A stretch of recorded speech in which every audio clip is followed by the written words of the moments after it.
Shabbat Shalom para todos mis hermanos, Yahweh los bendiga y bienvenidos a una enseñanza más de día de Shabbat.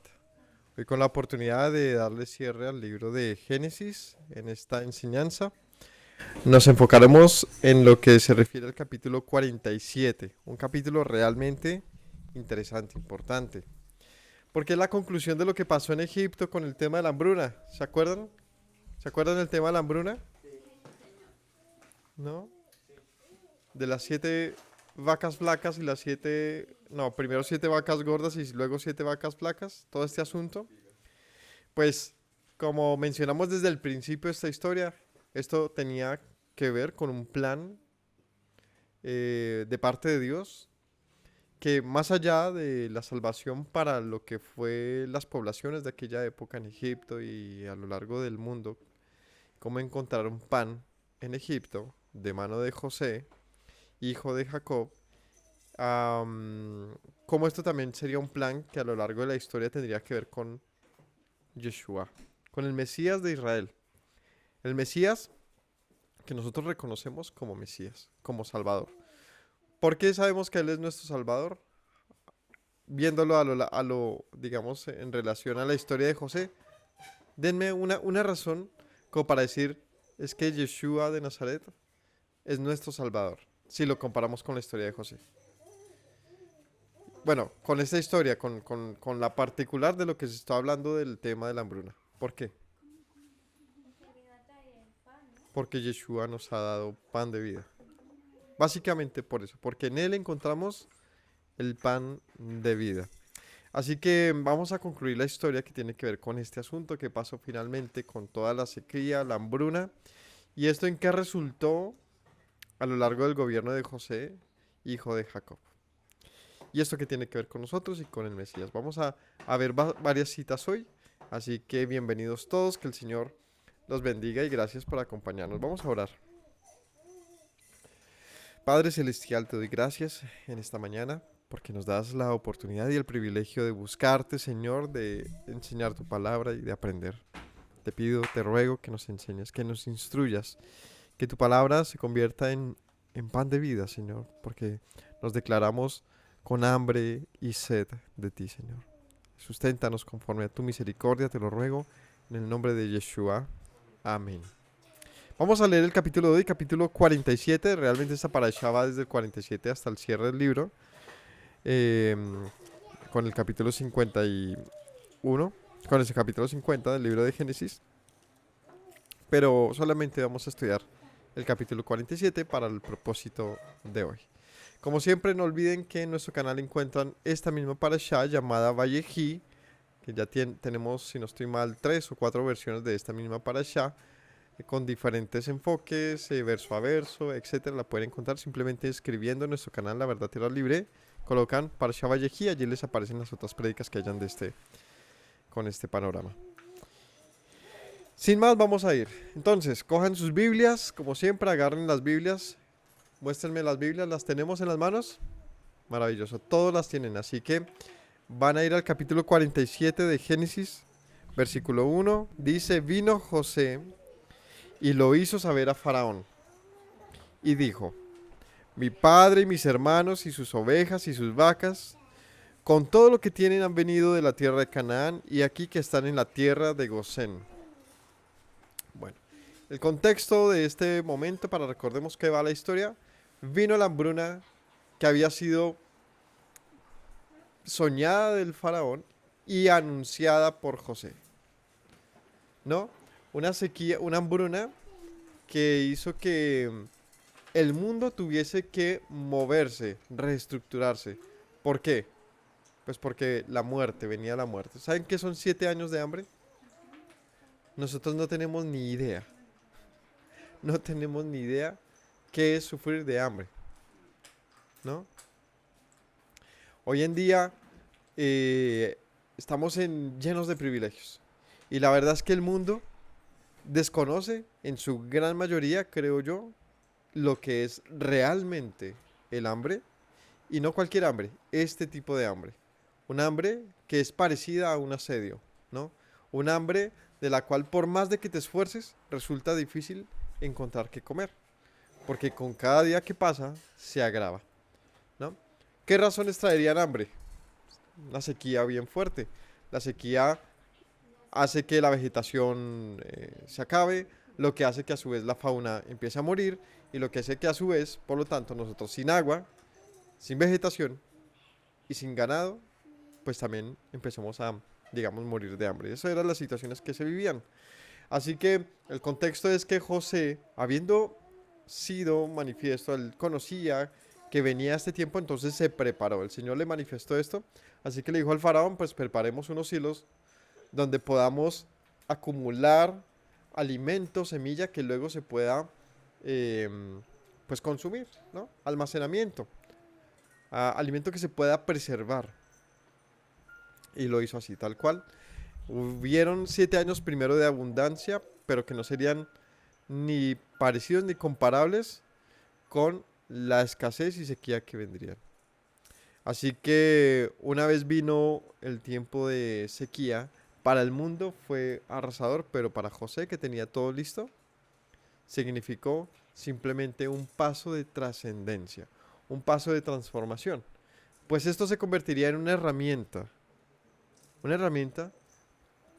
Eh, ¿qué pasó más allá de que hubiese mucha hambre? ¿Qué pasó? ¿Qué recordamos de la historia? ¿Qué pasó más allá de que hubiese mucha hambre? Este punto de las vacas flacas, que, que en la historia, ¿qué transformó? La economía. Egipto se convirtió en una potencia incluso mayor porque tenía comida. ¿Y qué más? Que José fuera conocido de todo el mundo. Porque todo el que tenía hambre tenía que venir entonces a Egipto, porque se sabía que José tenía pan. Bien, vamos a ver, entonces dice que también lo hicieron incluso los familiares de José, ¿no? Dice, ellos vinieron desde la tierra de Canaán, vinieron el padre de José, o sea, Jacob, y sus hermanos, sus 11 hermanos. Vinieron con todo lo que tenían. Dice aquí en el versículo 2, de los postreros de sus hermanos tomó 5 varones y los presentó delante de Faraón, y, o sea, tomó sus 5 hermanos menores. em, Faraón, bueno, no eran menores que José, sino de los 5 hermanos menores de Jacob, hijos menores de Jacob, los trajo delante de Faraón, y Faraón dijo a sus hermanos, ¿cuál es su oficio? ¿A qué se dedican? Ellos respondieron a Faraón, pastores de ovejas son tus siervos, así nosotros como nuestros padres. Dijeron además a Faraón, para morar en esta tierra hemos venido, porque no hay pasto para las ovejas de tu siervo, pues el hambre es grave en la tierra de Canaán. Por tanto te rogamos ahora que permitas que habiten tus siervos en la tierra de Gosén. Faraón entonces habló a José diciendo, tu padre y tus hermanos han venido a ti. La tierra de Egipto delante de ti está. En lo mejor de la tierra haz habitar a tu padre y a tus hermanos. Habiten en la tierra de Gosén. Y si entiendes que hay entre ellos hombres capaces, ponlos por mayordomos, por mayorales, perdón, del ganado mío. Entonces pasa algo bien interesante y es que Faraón le dice a José, bueno, ¿y a qué se dedican tus hermanos? ¿No? Estos le dicen, nosotros somos pastores al igual que nuestros padres. Entonces Faraón, ¿qué les dice? Vengan a lo mejor de mi tierra y si ustedes tienen el don para esto, pastoreen mi ganado. Y esto es algo muy interesante. ¿Por qué? ¿Por qué es interesante? Denme ideas. Me gusta que para este momento, yo creo que ya debemos ser muy buenos interpretando esto. Pero, ¿por qué Faraón? Digamos, veámoslo así de una manera paralela con lo que representan estos hijos de Jacob, que estén en Egipto y que el Faraón los ponga a ser los pastores del ganado de Faraón. ¿Qué representaría eso? Dime. Confianza en el pueblo.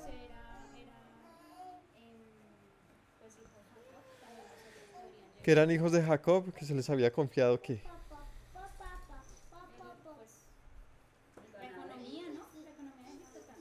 Bueno, esto nos puede recordar bien a Yeshua cuando ¿qué hace?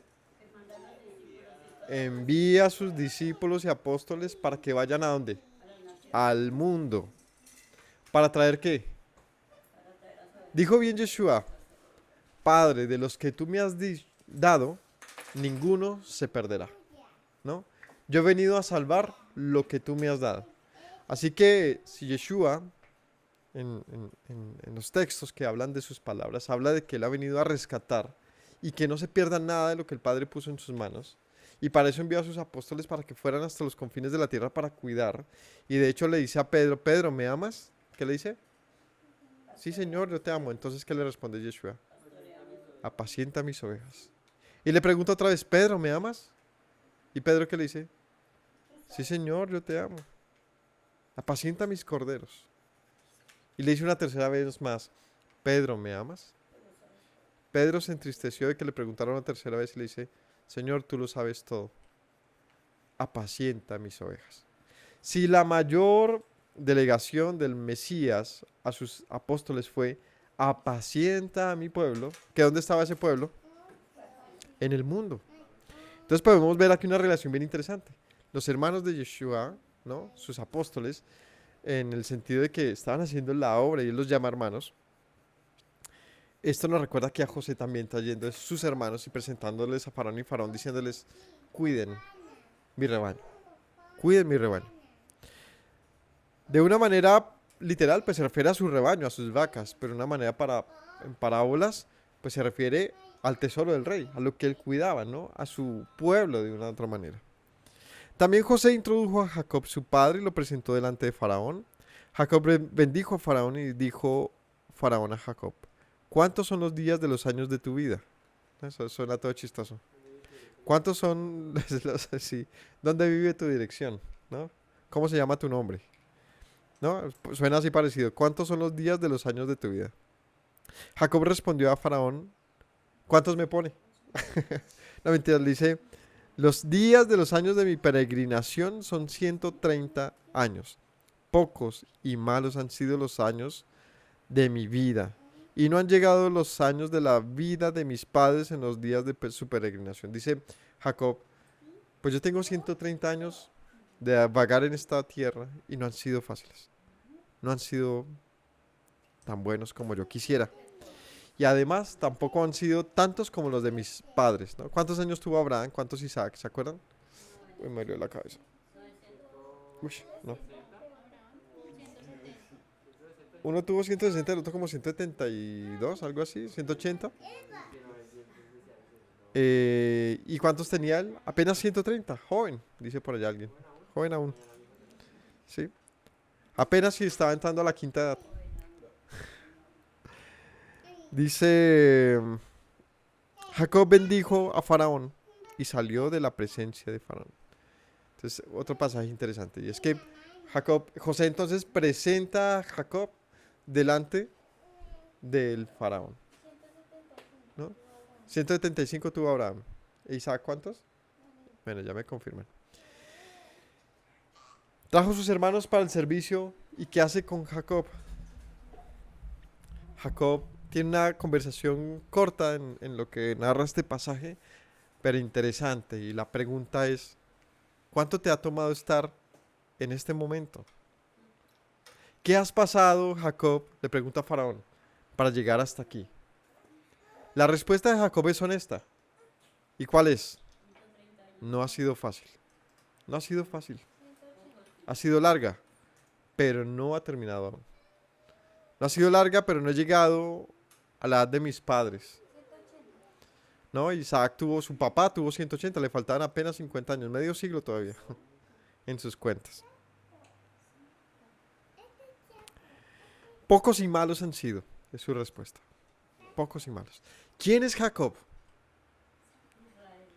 Jacob representa a un Israel que no es Israel aún. Jacob representa una versión del pueblo de Dios que ha tenido una vida como larga, perdón. Los días de los años de mi peregrinación son 130, pocos y malos han sido. Cuando analizamos lo que ha tenido que atravesar el pueblo de Israel, podemos decir, esta historia ha sido no tan buena, ¿no?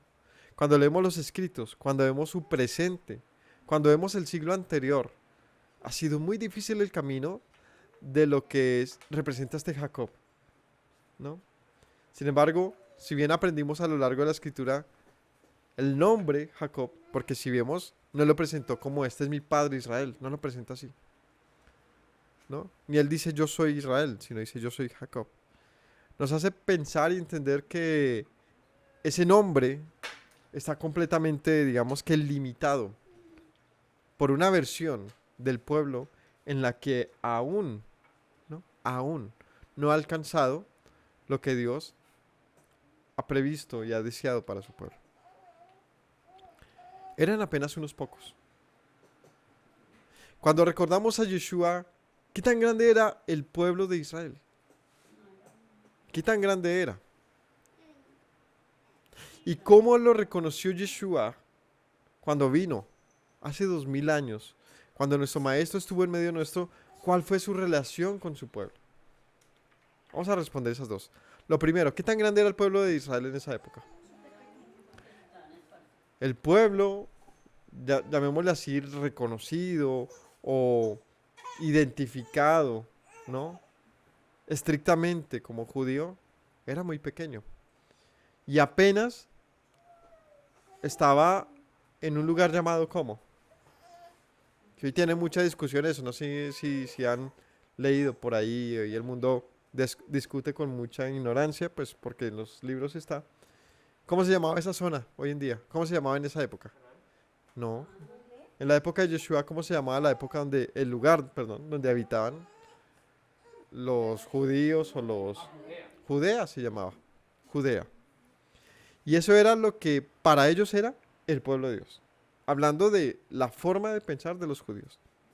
Porque de hecho, ya hablando de sus vecinos, los galileos, que también eran israelitas, para ellos mismos eran menospreciados como gentiles.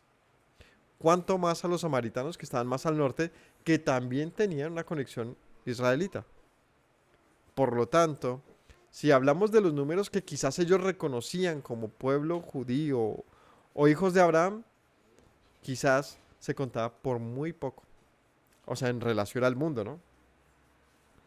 Porque estaba limitado a un reconocimiento judío. Una casa pequeña. Lejos de serás padre de multitud de naciones y de pueblos. Muy lejos. Así que vienen Yeshua y los apóstoles con un mensaje. ¿Cuál es? Las ovejas perdidas. ¿No? Las ovejas perdidas. Yo tengo un rebaño. Pero hay uno que está perdido, el cual voy a buscar para hacer de los dos un solo rebaño. Ahora, si pensamos en ese Jacob, era ¿cómo de llamarlo así? Es el establo original, ¿no? Es donde va a reunirse todo ese pueblo, con apenas 12 hijos. Con apenas 12 hijos, y uno de los cuales, o más bien de uno de estos, venía el primogénito, uno que estaba gobernando. Curiosamente no Judá, sino ¿quién? José, ¿no? Y este José había reunido hacia él a su familia. Es decir, ¿en qué está? ¿Qué significa la familia de José? ¿Qué significa? Las promesas de Dios. Eso es lo que representa básicamente. Unas promesas donde el Señor juró a tus descendientes, le dice el Señor a Abraham, Isaac y a Jacob, a este que venía.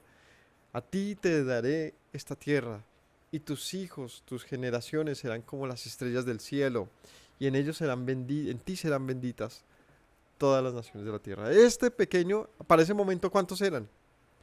Era un grupo pequeño, de apenas unos hijos, un padre, unas esposas, unos criados, unos nietos quizás de algunos, pero no sumaban más de 75, algo así, hijos.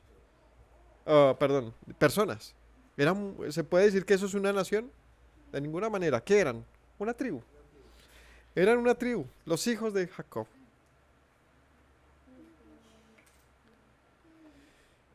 Em, ¿Y dónde estaban ahora? Habían tenido que abandonar su tierra. ¿Y ahora dónde estaban? Ahora estaban en Egipto. Pero nótese esto bien interesante. Cuando ellos estuvieron en Canaán con su hermano, con José, ¿qué pasó con él? ¿Qué hicieron con él? Sí, lo negaron, lo vendieron, lo relegaron, hasta que él tuvo que abandonar su lugar e irse a otro destino. Y ellos allí en el lugar en el que estaban, engañando a su padre, es decir, engañándose a sí mismos como pueblo, llegó el momento de la muerte, de la hambruna más profunda. Y en esa hambruna tuvieron que salir de su lugar. Y si vemos, mis hermanos, Israel tuvo que salir de su lugar. Luego de la muerte de Yeshua, luego que lo negasen, luego que él tuviese que salir al mundo, ellos también tuvieron que salir de su lugar. Y no es más que hasta apenas el siglo pasado que ellos retornan, pues no hablemos de ellos como, sino, a ver cómo lo digo, el concepto de nación geográfica como Israel revive. Porque para el 150 más o menos esa tierra judea pasó a llamarse Palestina, Filistina, por los romanos, por Adriano. Y a partir de ese momento se trató de quitarle su lugar de la tierra de Canaán. Y ellos se van lejos, al mundo, a tratar de sobrevivir, rechazados. El caso es que esta historia que pasó no fue corta. ¿Cómo la mencionó Jacob? ¿Cómo fue esa vida? Mala, malos años de estar de aquí para allá. Si le preguntas hoy al pueblo judío cómo ha sido su vida, ha sido dura. Estar de aquí para allá. ¿Y hasta cuándo se encuentran con José? Muchos años después. Si no recuerdo mal, fueron más o menos unos 17 años después que este ya estaba un adulto y estaba gobernando. Y no lo reconocen sino hasta que él se les revela. Y luego de revelárseles, en la misma hambruna, los trae a vivir con él donde él estaba. ¿Y dónde estaba él? En el mundo. Ahora, ¿este mundo qué significa? No hablo de la mundanidad, no me refiero a eso. Me refiero a las naciones. Él estaba a lo largo de las naciones. Y podemos recordar un mensaje de él mismo, Yeshua, cuando habla a la samaritana, una extranjera.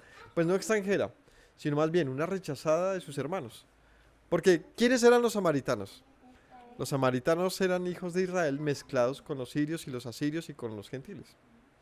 Por lo tanto, para los mismos judíos ya no eran tenidos como hermanos y los mismos israelitas habían perdido como los samaritanos habían perdido como mucha cosa de su identidad, pero seguían con su conexión de Jacob. ¿Cuál es la respuesta de la samaritana en la conversación con Yeshua? Veamos este pasaje que nos ayuda a entender lo que les estoy hablando. Vamos a Juan, al libro de Juan.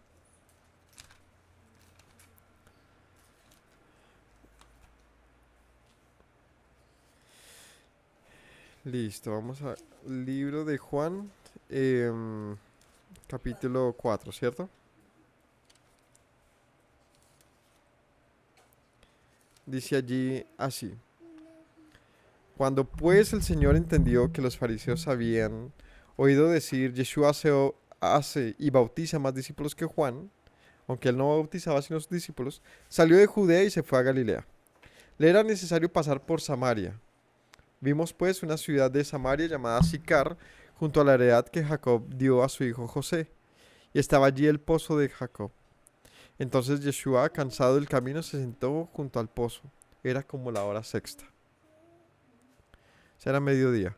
Vino una mujer de Samaria a sacar agua. ¿A dónde dice que fue? A Sicar. ¿Dónde era esto? A la heredad de José. Ojo con esto. Es interesante porque es una conexión con lo que estamos hablando. Una mujer se va a encontrar con una samaritana que no era tenida como parte del pueblo, aunque lo era. Por lo menos en el sentido de una conexión sanguínea, ¿no? De una conexión genealógica. Y dice que llega allí y le dice, vino una mujer de Samaria a sacar agua y Yeshua le dijo, dame de beber. Sus discípulos habían ido a la ciudad a comprar de comer. La mujer samaritana le dijo, ¿cómo es que me estás hablando siendo judío? ¿Me pides a mí de beber que soy samaritana? O sea, como Se había atravesado un límite que culturalmente no se atravesaba. Quizás, de alguna manera y sí, en algún sentido parecido a la relación que hay entre, no sé, en Jerusalén, entre árabes, cristianos y judíos. Tienen sus límites marcados por diferentes razones y como que no es tan común, no es tan normal en algunos barrios, en algunos sectores, que se traspase ese límite. Porque no, por lo que no es común y no es bien visto, resulta en problemas. Resulta en un rechazo general de eso. Entonces ya le dice, ¿y tú por qué me hablas a mí? Dice aquí, porque los judíos y samaritanos no se tratan entre sí. Respondió Yeshua y le dijo, si conocieras el don de Dios, ¿y quién es el que te dice dame de beber? Tú le pedirías y él te daría agua viva.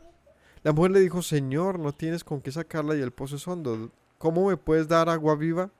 ¿Acaso eres tú mayor que nuestro padre Jacob que nos dio este pozo del cual bebieron él y sus hijos y sus ganados? ¿Ven lo interesante? Ella dice, este pozo que nos dio nuestro padre Jacob. Ella reconoce, o sea, aquí vemos que la concepción de identidad de los samaritanos era, somos hijos de Jacob. ¿No? Somos hijos de Jacob, como ustedes los judíos. O sea, son hermanos. Él nos dio de este pozo. Respondió Yeshua y le dijo, cualquiera que beba de esta agua volverá a tener sed. Pero el que beba del agua que yo le daré, no tendrá sed jamás, sino que el agua que yo le daré será en él una fuente de agua que salte para vida eterna. La mujer le dijo, Señor, dame esa agua para que no tenga yo sed, ni venga aquí a sacarla. Yeshua le dijo, ve llama a tu marido y ven acá. Y respondió la mujer y dijo, no tengo marido. Y Yeshua le dijo, ven, has dicho, no tengo marido porque 5 maridos has tenido y el que tienes ahora no es tu marido. Lo dices con verdad. Le dijo a la mujer, Señor, creo que eres profeta. Nuestros padres adoraron en este monte y ustedes dicen que en Jerusalén es el lugar donde se debe adorar. Yeshua le dijo, mujer, créeme, póngale cuidado a este pasaje. La hora viene cuando ni en este monte ni en Jerusalén adorarán al Padre. Ustedes adoran lo que no saben. Nosotros, hablando, refiriéndose al pueblo judío, adoramos lo que sabemos, porque la salvación viene de los judíos. Mas la hora viene y ahora es cuando los verdaderos adoradores adorarán al Padre en espíritu y en verdad, porque también el Padre tales adoradores busca que le adoren. Esto parece un trabalenguas. Dios es espíritu y los que le adoran en espíritu, en verdad, es necesario que le adoren. Le dijo a la mujer, sé que ha de venir el Mesías llamado el Cristo. Cuando Él venga, nos declarará todas las cosas. Yeshua le dijo, yo soy el que habla contigo.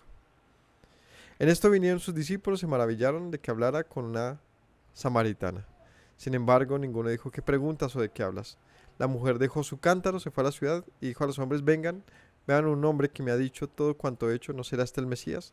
Entonces salieron de la ciudad y vinieron a él. Los discípulos rogaban diciendo, come, maestro. Y él les dijo, tengo una comida que comer que ustedes no saben. Entonces los discípulos se decían unos a otros, ¿le habrá traído alguien de comer? Yeshua les dijo, mi comida es que haga la voluntad del que me envió y que acabe su obra.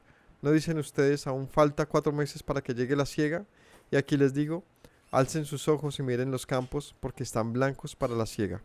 El que siega recibe salario y recoge fruto para la vida eterna, para que el que siembra goce juntamente con el que siega. Porque en esto es verdadero el dicho, uno es el que siembra y otro es el que siega. Yo les he enviado a cegar lo que ustedes no labraron.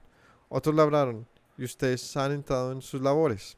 Muchos de los samaritanos de aquella ciudad creyeron en él por la palabra de la mujer que daba testimonio diciendo, me dijo lo que he hecho. Vinieron los samaritanos a él, le rogaron que se quedara con ellos, se quedó 2 días y creyeron muchos más por la palabra de él.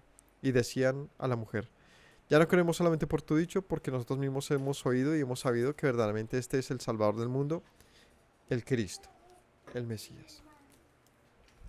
Bien interesante. Este pasaje es muy interesante porque declara muchas cosas importantes a tener en cuenta.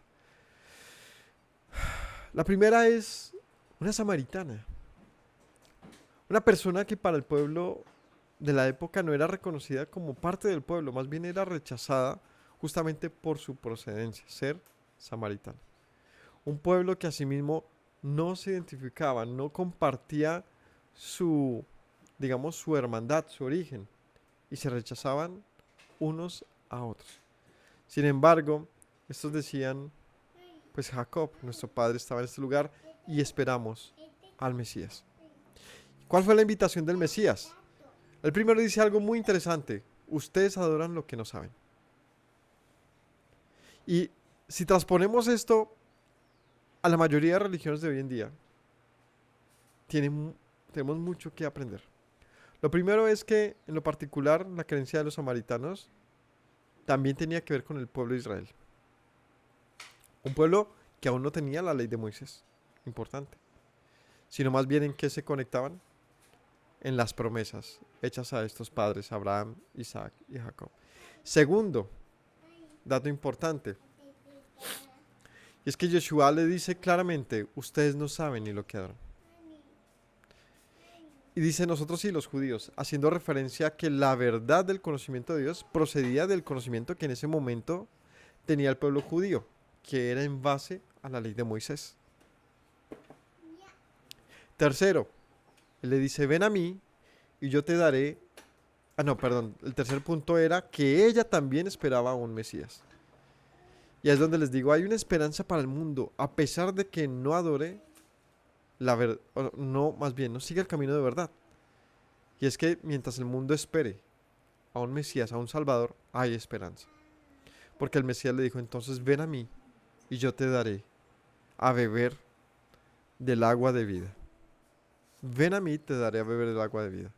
Si esta samaritana dejaba de lado lo que ella podía o no creer y simplemente se permitía acercarse a este que tenía en sus manos el pan de vida, el agua de vida, podría vivir y no tener sed jamás. Lo que nos pone en una situación de lo que dicen las bienaventuranzas. Benditos los que tienen hambre y sed de justicia, porque serán saciados. Mientras el mundo tenga hambre y sed de justicia, tengan hambre y sed y busquen el pan de vida, serán saciados. De lo contrario no podrán sobrevivir, porque morirán de inanición, morirán de hambre, morirán de sed. Porque van a pozos falsos, pozos sin agua, mueren de sed. Así que Yeshua dice, en mí está la vida. Como José nos recuerda esto, que fue el administrador del mundo prácticamente en esa época, y el mundo iba a él para tener comida. Volvamos al capítulo 47 de Génesis. Versículo 7, versículo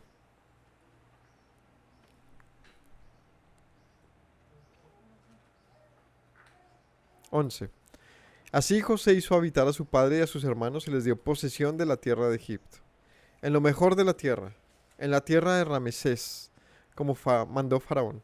Alimentaba a José a su padre y a sus hermanos y toda la casa de su padre con pan, según el número de los hijos. ¿Qué les daba José a sus hermanos? Pan. ¿Qué tuvo que hacer el pueblo, sus hermanos? Venir hacia él. ¿Dónde? Pues donde él estaba. Tenían que buscarlo, porque en él estaba el pan y la vida. Por eso viene el punto importante que me faltó mencionar de la historia con la samaritana. Ella le decía, ¿dónde debemos adorar? ¿Aquí? ¿En este monte? Ustedes dicen que debe ser en Jerusalén. Y Yeshua respondió, vendrán días que ni aquí ni allá, sino que el Padre busca adoradores que le adoren en espíritu y en verdad, en todo lugar. De tal manera que esto elimina de momento lo que representa un lugar en físico, como única conexión con Dios. Porque el Señor le manifestó a su pueblo que estaba cansado de un pueblo hipócrita, que podía habitar la tierra santa, pero su corazón estaba lejos de él. Por eso les dice, es necesario que adoren al Padre en espíritu y en verdad, de verdad, conforme a la justicia. Esto es muy interesante. Para mí me parece un texto demasiado interesante, porque en este texto, bíblicamente, Y con base al resto de acontecimientos que suceden, como la destrucción del templo, como la dispersión del pueblo, nos hace pensar mucho acerca de seguir queriendo limitar la cercanía de Dios a un espacio terrenal como lo es la tierra de Canaán. Tierra que el Señor sí juramentó a su pueblo, sí, pero que no condicionó para su conocimiento, sino que lo que manifestó es que de allí saldría la ley, de allí saldría el conocimiento de Dios. ¿Para dónde? Para el mundo. De tal manera que el mundo, desde su lugar, pueda adorarle y reconocerle, ¿no? Como el Hijo de Elohim, Hijo de Israel. Es algo muy interesante. Venir y ser parte de un pueblo que no se conforma al mundo y que se da cuenta que Dios ha venido a rescatarlos. El Señor ha manifestado que Él ha venido al mundo a rescatarnos, entregando un pan que el mundo pueda, del cual el mundo pueda alimentarse, un pan que Él califica de vida, un pan de vida y no de muerte. Y hasta que esa tierra no cumpla su propósito. ¿Cuál ha sido el propósito de la tierra de Israel? Bíblicamente, en las promesas. ¿Para qué el Señor le entregó esa tierra a Jacob? Le dice, esa tierra ha sido entregada para ti y a tus hijos. ¿Para qué? Para que vivan allí. Y para que sean luz. Hasta en tanto que la tierra de Israel no sea luz para el mundo, es tierra de nadie. Es una tierra que está reservada, sí, para los hijos de Dios, pero que carece de sentido a menos de que pues el pueblo de Dios no haga lo que debe hacer. Esto es algo que tenemos que entenderlo. Tenemos que entenderlo. Y tenemos que ser claros con ello. Tenemos que ser claros con ello.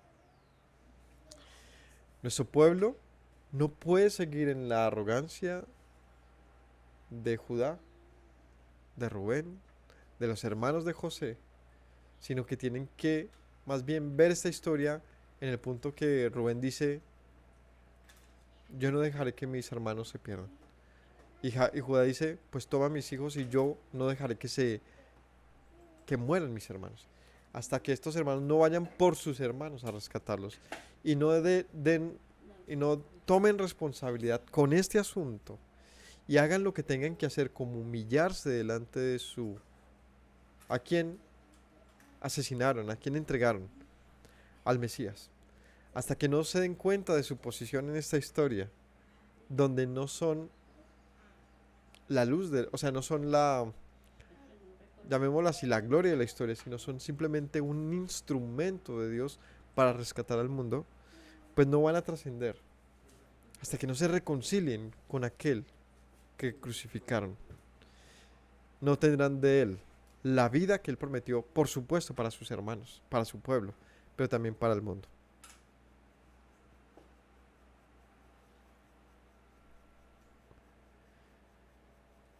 Esta es una época difícil, realmente lo es, realmente lo es.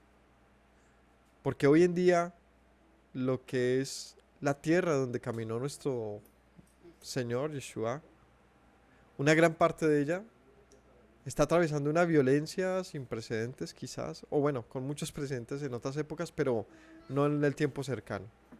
Tiempo de guerra, tiempo de dificultades, un tiempo donde las religiones que están allí están en crisis, donde la fe de muchos está en crisis,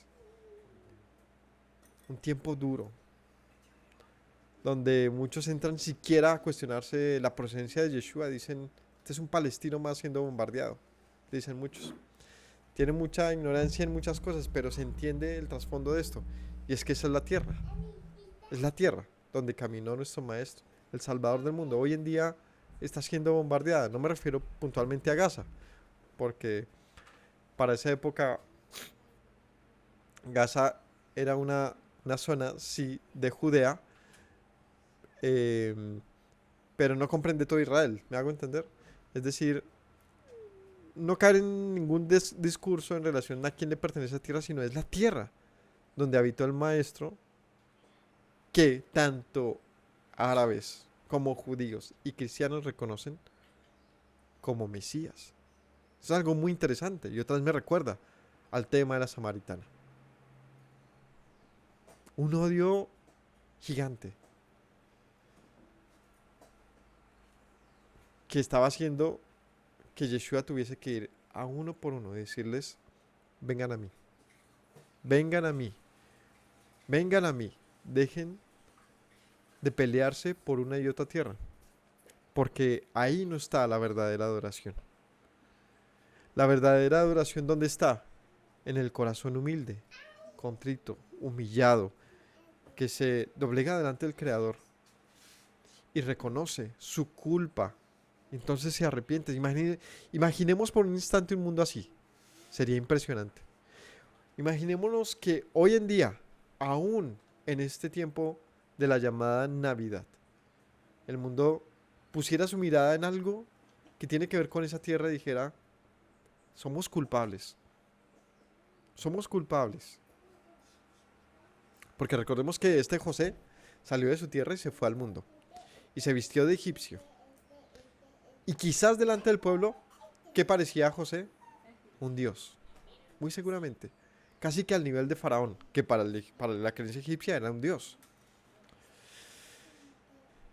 Y más allá de todo, él no se preocupa por deshacerse de lo que la gente creyera o no. Lo único que le importaba era una cosa, que el mundo acudiera a él. Si el mundo hoy se humillara y reconociera como esta samaritana, yo creo que eres profeta, dame del agua que tú dices. Si el mundo de hoy pidiera de ese pan que José traía, ¿sabe qué pasaría? Vivirían y no morirían. Y sus hermanos tuvieron que hacer esto, humillarse y traer a su padre y reconciliarse con José su hermano. Pero esto a la vez supuso una reconciliación con el mundo. Sigamos. Y aquí viene algo muy interesante, versículo 13. No había pan en toda la tierra. El hambre era muy grave, por lo que desfalleció el hambre de la tierra de Egipto y de la tierra de Canaán. Recogió José todo el dinero que había en la tierra de Egipto y en la tierra de Canaán por los alimentos que de él compraban. Metió José el dinero en la casa de Faraón. Aquí se creó el primer, quizás, banco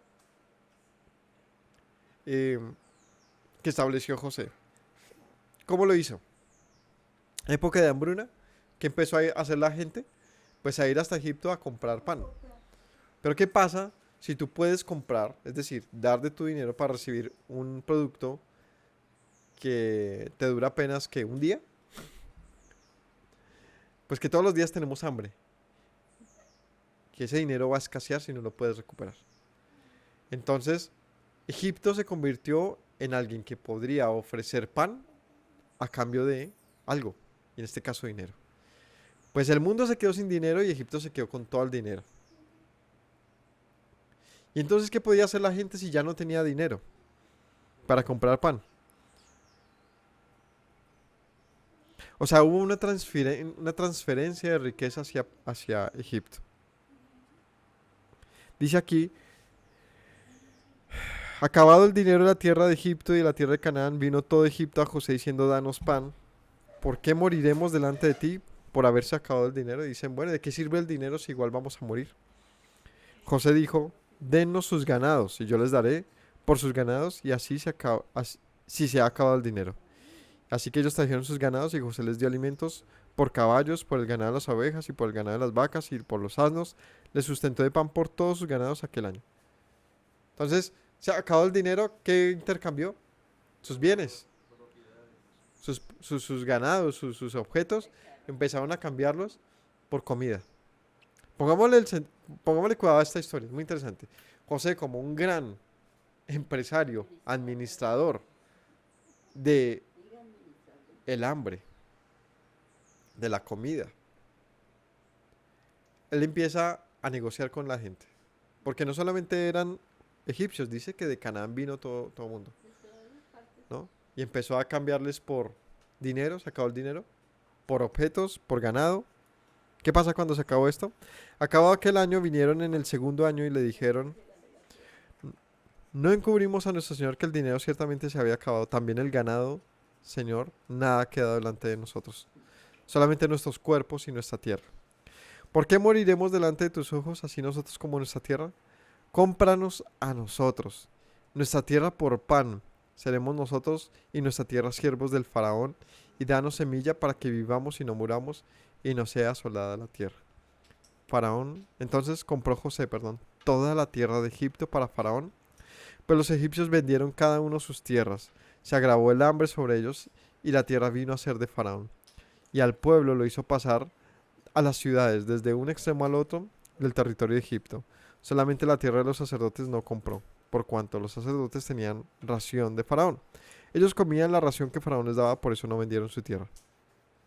José dijo al pueblo, y aquí les he comprado hoy a ustedes y a sus tierras para Faraón. Vean, ved aquí semilla, y sembrarán la tierra. De los frutos darán el quinto a Faraón, y las 4 partes serán suyas para sembrar las tierras, para su mantenimiento y el de los que están en sus casas, y para que coman sus niños. Y ellos respondieron, la vida nos has dado. Interesante, ¿no? Hallemos gracia en tus ojos, entre los ojos tuyos.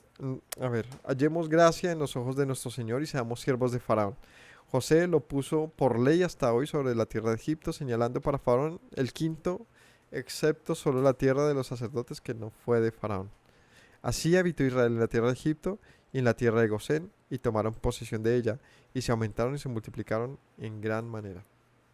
Bien, acabado el dinero, acabadas las propiedades que hizo Faraón, que hizo José, compró a la gente.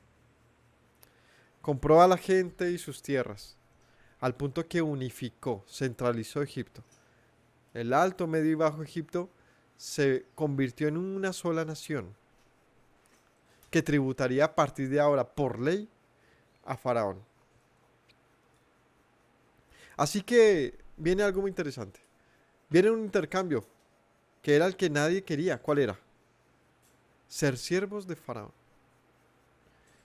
De tal manera que, si lo vemos desde una óptica, José, desde la óptica más literal, José compró todo lo que había para Faraón. ¿A cambio de qué? De pan. Por eso el título de esta enseñanza, si lo ven en la carátula, es comprados a precio de pan. La vida de la gente, sus ganados, sus tierras, ¿a cambio de qué? De pan. Y bien dijo el Señor, no solo de pan vivirá el hombre, sino de toda palabra que sale de la boca de Dios. Es decir, a cambio de su palabra, a cambio de su verdad, a cambio de su pan, de su maná, a cambio de Yeshua, el mundo entregó su vida. El mundo estuvo dispuesto a entregar su vida.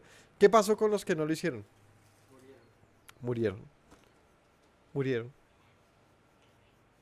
Así que lo que hizo José, estableció un imperio que estaba centralizado y que a partir de acá se mantendría. ¿De qué manera? ¿Cómo sería esto permanente? ¿Cómo se convirtió esto en un pan de vida? En un agua que no se acababa, sino que fluía. ¿Cómo lo hizo? Dándole semilla al pueblo para que sembrara, a fin de que ellos, al cabo de sus cosechas, devolvieran al faraón la quinta parte. ¿A esto cómo se le llama? Diezmar, aunque no sea precisamente un 10%. Pero el concepto de esto es diezmar o tributar. Que nos hace recordar por qué Abraham habría dado al rey de Salem el diezmo de aquella victoria. ¿Por qué le dio el diezmo de aquella victoria? Simplemente de acuerdo a lo que estamos viendo. ¿Por qué? Porque el mismo Abraham le reconoció entonces en aquel momento como rey.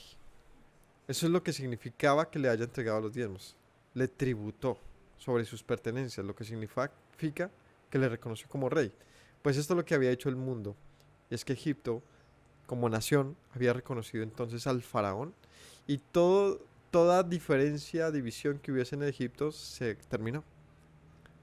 y el mundo se debía al faraón. Es decir, eran esclavos, por cuanto él les compró a cambio de ¿qué? De la vida. ¿Podemos ponerle precio a la vida? ¿Qué significa vivir? ¿Qué significa vivir? Es entregarlo todo. Aquí encontramos algo muy interesante. Y es que para vivir tenemos que entregar nuestra misma vida.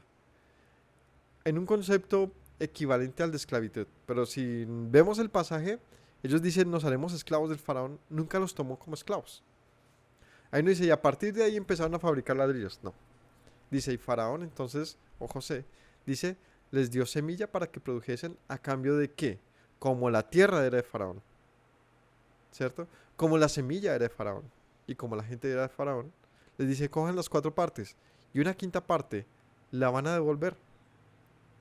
Habría un ciclo donde el pueblo sustentaría a Egipto y Egipto sustentaría al pueblo. Interesante. Funciona. Pero la tierra nunca sería de los egipcios. La tierra a quién le pertenecía. Al faraón. A diferencia de la tierra de Canaán. La tierra de Canaán en esa época le pertenecía a cada quien según la habitase. La tierra de los filisteos, la tierra de los cananeos, pero no era la tierra de los egipcios. Era la tierra de Faraón. Es muy diferente. Es muy diferente el concepto, por lo tanto, geopolítico. Más parecido, quizás, al de hoy, donde la tierra le pertenece a un estado que supuestamente representa al mismo pueblo, pero ya no es mía realmente la tierra, sino el estado decide qué hacer con mi tierra, de una u otra manera. Y esto, bueno, varía mucho según los países y las políticas, pero eso es lo que tenemos que entender. ¿Por qué yo podría disponer mi tierra al Estado? Porque se supone el Estado me tiene que entregar todo lo necesario para vivir. Pues un Estado tiene que buscar cumplir los derechos de la gente. ¿Sí? De ahí a que se hable de el derecho a la educación. ¿Cómo puede ser un derecho si no se le da a la gente la oportunidad de educarse, aunque esto equivalga a ser gratuito? Hasta entonces no es un derecho. Por eso un Estado tiene que procurar que incluso hasta la educación sea gratis, para cumplir con un derecho. Hacer todo lo necesario para que se cumpla con el derecho a la vida. Por lo tanto, tiene que llevar las alcantarillas hasta donde toque, el acueducto, etcétera. Ahí vemos cómo un Estado debe trabajar en favor de la gente porque tiene derechos. ¿Sí? ¿A cambio de qué? De que la gente deposite su confianza en un Estado que va a protegerlo.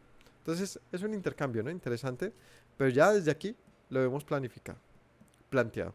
En esta figura de un José que le compra toda la gente misma se la compra al faraón, que en este caso no representa a los dioses, ni al sol, ni nada del paganismo, sino representa, muy interesantemente, al Eterno.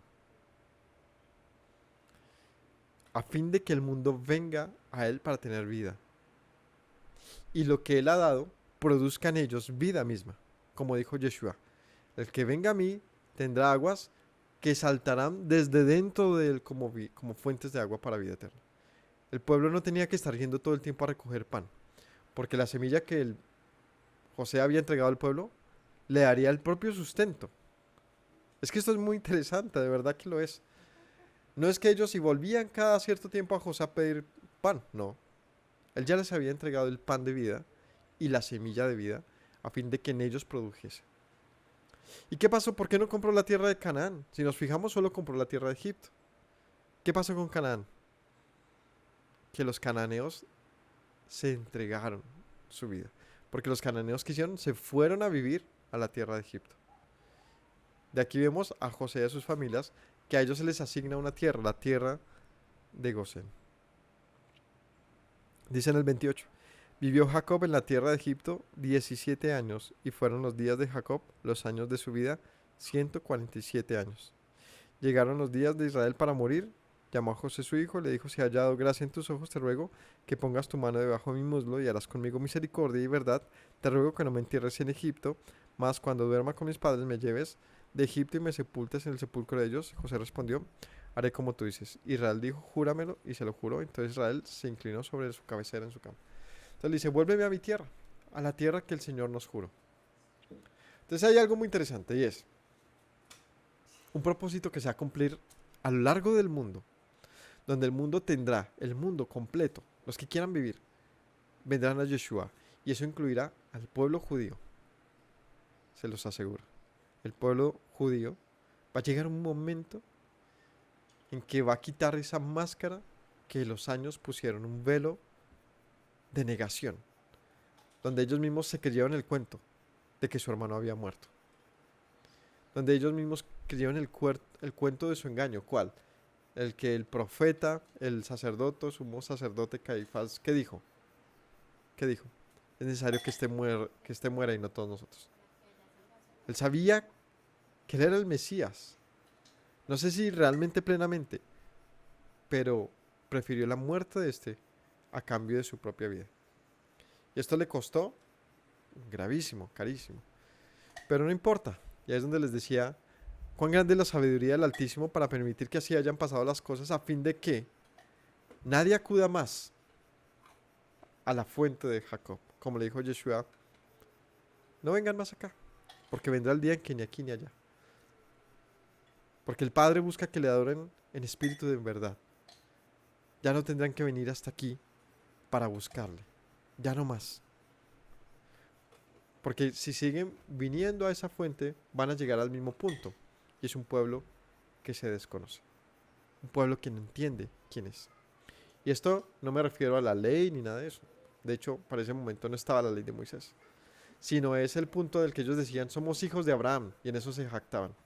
Y Yeshua les dice, pues andan como el diablo. O sea, ya dejen de excusarse diciendo somos hijos de Abraham. ¿Por qué? Porque el Señor no busca eso, sino adoradores que le adoren en espíritu y verdad. Entonces, en conclusión, hasta este punto, José acercó el mundo a Faraón, a fin de que lo hiciese suyo, lo compró. Veamos algunas citas que nos ayudan a entender este paralelo con Yeshua. Vamos a Juan, capítulo 3, 16. Porque tal manera amó Dios al mundo que dio su Hijo unigénito, para que todos los que en él creen no se pierdan, sino que tengan vida eterna. Dios no envió a su Hijo al mundo para condenar al mundo, sino para salvarlo por medio de él. ¿Para qué terminó José en medio de Egipto? Para salvar a Egipto, al mundo.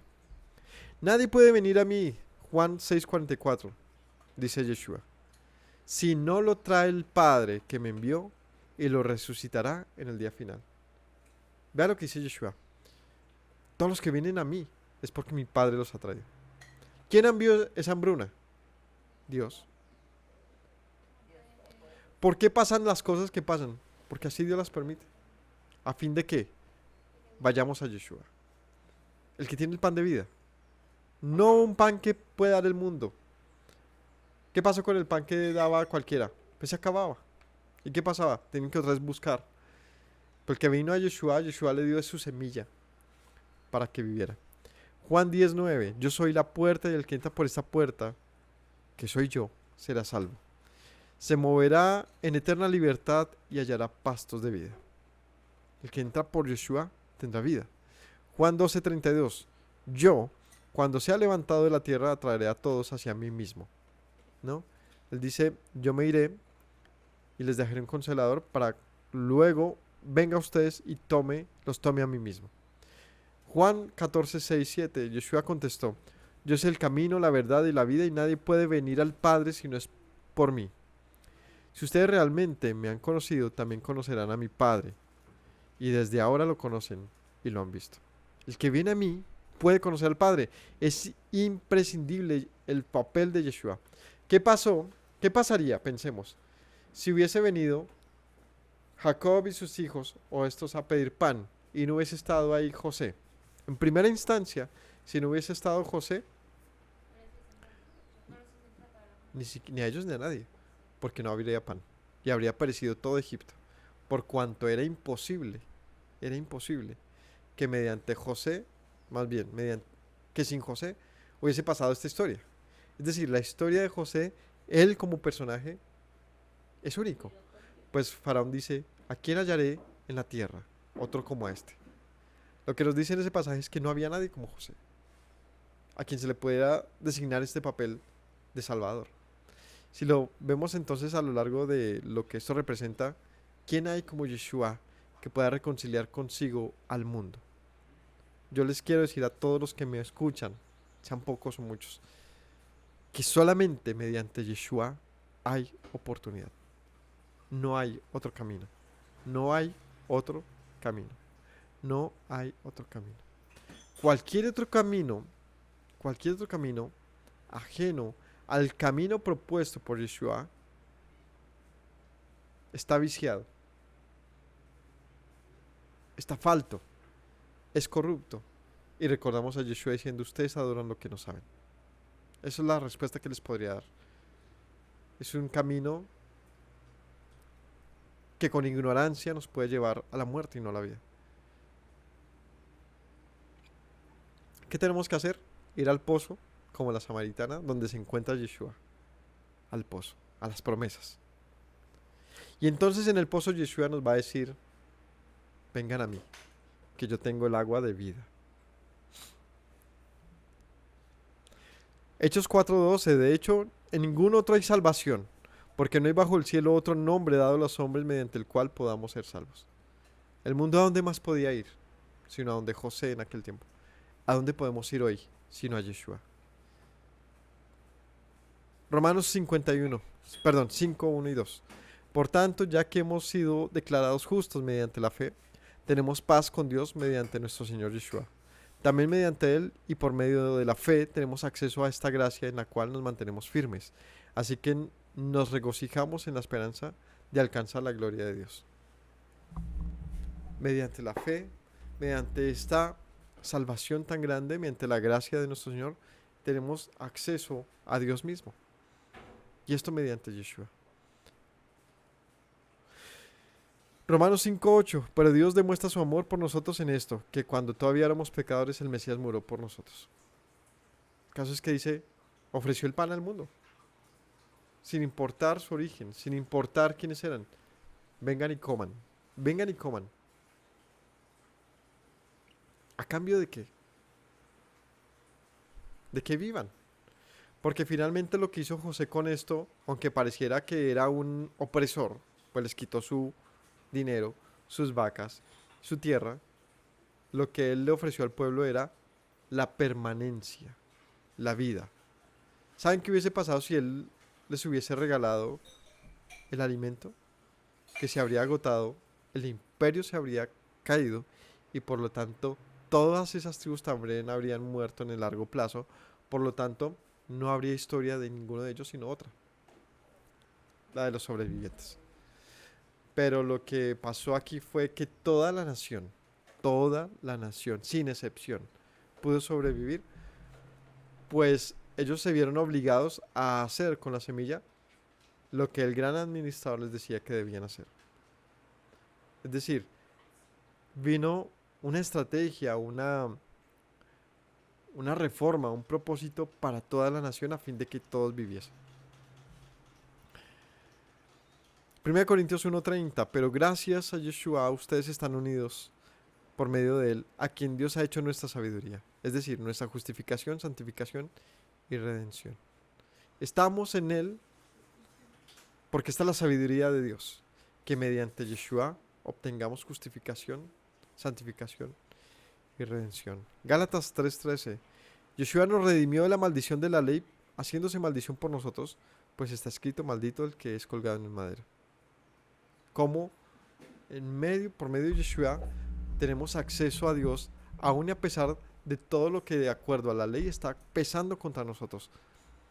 Es decir, no hay condenación para los que están en Yeshua. Efesios 1:3. Bendito sea Dios Padre nuestro Señor Yeshua, que nos ha bendecido en las regiones celestiales con toda bendición espiritual en Yeshua.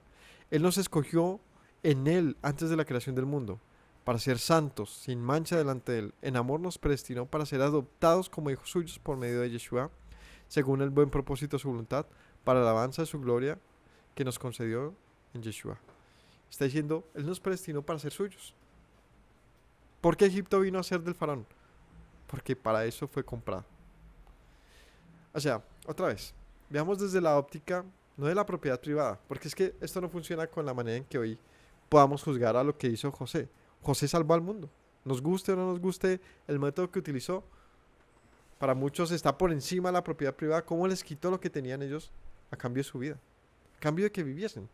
A fin de que entendamos de que nada tenemos en este plano, ¿no? De lo que esto significa. Nuestra vida no nos pertenece. No nos pertenece. Por más de que queramos verlo así, no nos pertenece a nuestra vida. Le pertenece a aquel que nos la dio. Si es que queremos dársela. Porque si no, tranquilo, también será tomada, pues no nos pertenece. Efesios 2:13, pero ahora en el Mesías, ustedes que en otro tiempo estaban lejos, han sido acercados mediante la sangre del Mesías, porque Él es nuestra paz. De los dos pueblos ha hecho uno, derribando mediante su cuerpo de carne el muro de separación. Él abolió en su cuerpo de carne la enemistad, es decir, la ley de los mandamientos expresados en ordenanzas, para crear en sí mismos de los dos un solo y nuevo hombre haciendo la paz, para reconciliar con Dios a ambos en un solo cuerpo, por medio de la cruz, en la cual dio muerte a la enemistad y vino a anunciar las buenas nuevas de paz a ustedes que estaban lejos, a los que estaban cerca, porque por medio de él, de Yeshua, los unos y los otros tenemos acceso al Padre por un mismo Espíritu. Y vemos cómo en toda la tierra de Egipto habitaba un único pueblo. Recordemos bien que este Egipto en este plano no representa al paganismo. En este plano que representa a las naciones, al mundo. ¿Cómo vino a ser un solo pueblo? Mediante José para el faraón. Por lo tanto, ¿cómo el mundo ha venido a ser? Mediante Yeshua, hijo de Abraham, Isaac y Jacob, hijo de Israel, para Dios, el Elohim, el Todopoderoso. Filipenses 2, 9 al 11. Por eso Dios exaltó al más alto lugar y le otorgó el nombre que es sobre todo nombre, para que ante el nombre de Yeshua sobre toda rodilla que está en el cielo y en la tierra y debajo de la tierra, y toda lengua confiese que Yeshua es el Señor, para la gloria de Dios. ¿No? Como dice, Faraón le puso en el lugar más alto posible en la tierra de Egipto a José, a fin de que todos se arrodillaran delante de él. Él nos libró, Colosenses 1:13, nos libró del dominio de la oscuridad y nos trasladó al reino de su amado Hijo, en quien tenemos redención, el perdón de pecados. Nos trajo de un mundo de hambruna. O sea, siempre que hay necesidad y sufrimiento, siempre es importante que nos preguntemos no el por qué pasan las cosas, sino el para qué. El para qué. ¿Para qué, Señor? ¿Para qué esta necesidad? ¿Para qué esta dificultad? ¿Para qué? Cuando vemos el para qué de las guerras, de las hambrunas, de las desgracias, de las calamidades de este mundo, podemos encontrar una respuesta. Y es para que el mundo venga y busque a aquel que tiene en su mano la vida. Pues que el mundo no lo busca ya. Es muy obstinado. Y este es mi vida y es lo que yo quiero, y como les decía ahorita, en un plano parecido al de la propiedad privada, nos puede hacer morir. La pregunta del pueblo fue sensata. ¿Qué es el dinero para que yo pierda mi vida? ¿Qué es mi ganado para que yo pierda mi vida por él? ¿Qué es la tierra para que yo pierda mi vida por ella? Es una pregunta sensata. Pero el mundo hoy ha perdido incluso este norte. Y prefiere perder su vida que perder esta vida tan vacía, tan vana como la vive. Por eso bien dijo Yeshua, el que quiera ganar su vida la perderá, pero el que pierda su vida por causa de mí la hallará. Es un pasaje tremendo porque le está diciendo al mundo, vivan la vida como quieran, la perderán. Sí, la vivió feliz, viajó, disfrutó, hizo lo que quiso. Está chévere, yo se la di. Pues yo la tomaré luego. Pero el que pierda esta vida, es decir, el que se niegue por causa de mí, entonces encontrará la vida. Porque el hambre está. Solamente que nos acostumbramos a morir de hambre. Hebreos 2:17. Por eso tenía que ser semejante en todos sus hermanos, para llegado a ser un sumo sacerdote misericordioso y fiel en el servicio a Dios, para hacer propiciación por los pecados del pueblo. José era como uno de nosotros, para entender la condición de necesidad del pueblo. Hebreos 4:14. Por tanto, ya que tenemos un gran sumo sacerdote que ha atravesado los cielos, Yeshua, Hijo de Dios, mantengamos firme nuestra profesión de fe, porque no tenemos un sumo sacerdote incapaz de compadecerse de nuestras debilidades, sino uno que ha sido tentado en toda la misma manera que nosotros, aunque sin pecado. Acerquémonos pues con confianza al trono de gracia para recibir misericordia y hallar gracia que nos ayude en el momento que más la necesitamos. Yeshua, igual que la historia de José, fue menospreciado por sus hermanos, fue humillado, fue llevado hasta un pozo de muerte, fue tentado y fue exaltado. Pero es muy interesante lo que dice el apóstol y por lo tanto tiene relevancia la historia de José. ¿Por qué tuvo que ser así la historia de José? Para que él se pudiera compadecer del mundo. Pues de él nadie se compadeció. ¿Quién se compadeció de José?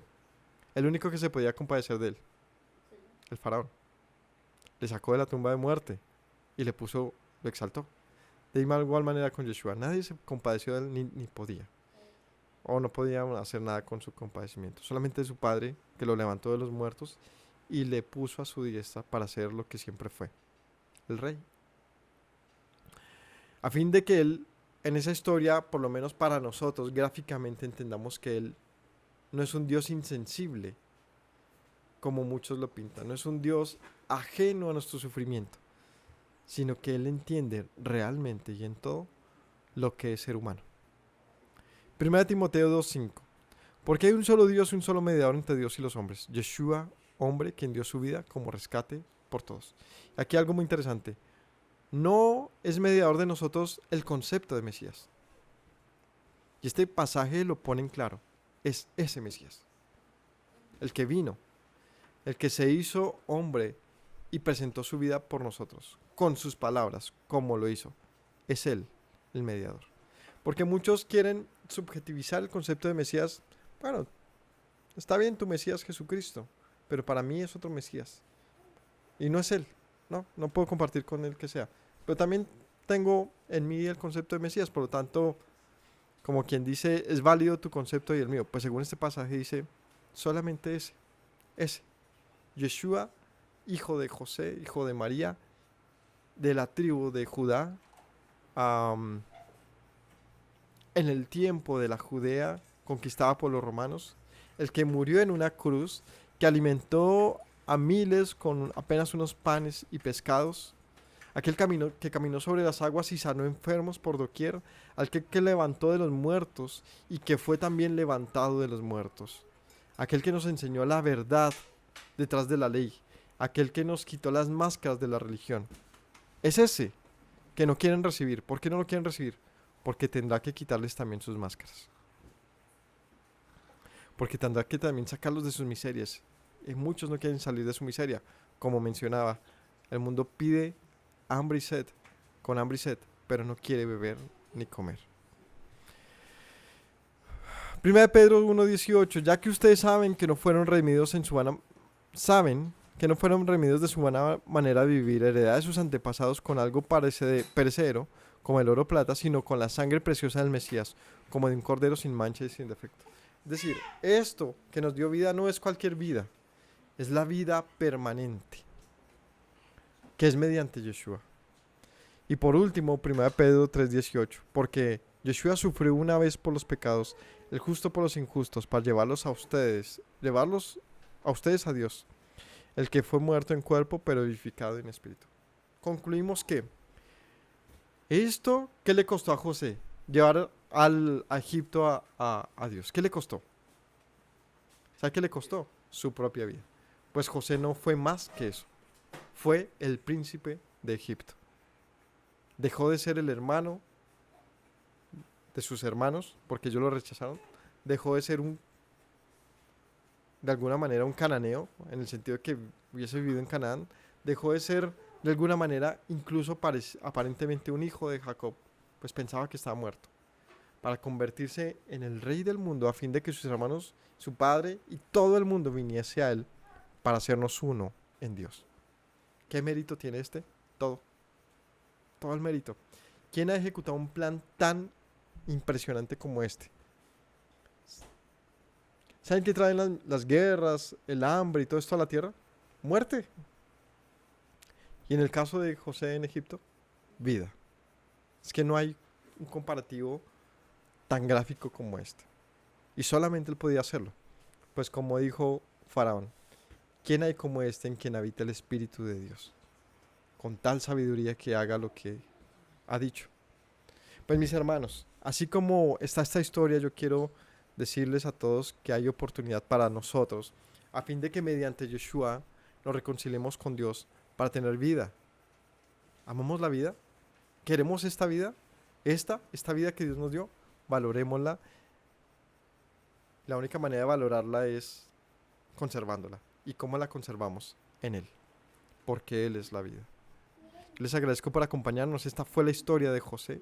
Con esto cerramos el libro de Génesis y entra la historia del pueblo de Israel ya luego de o sea, viene una nueva, ¿cómo decirlo? Un nuevo paradigma, una nueva historia, una nueva conceptualización que tenemos que ver y es acerca de la esclavitud del pecado. Les agradezco por acompañarnos, que tengan una excelente semana, un excelente cierre de Shabbat.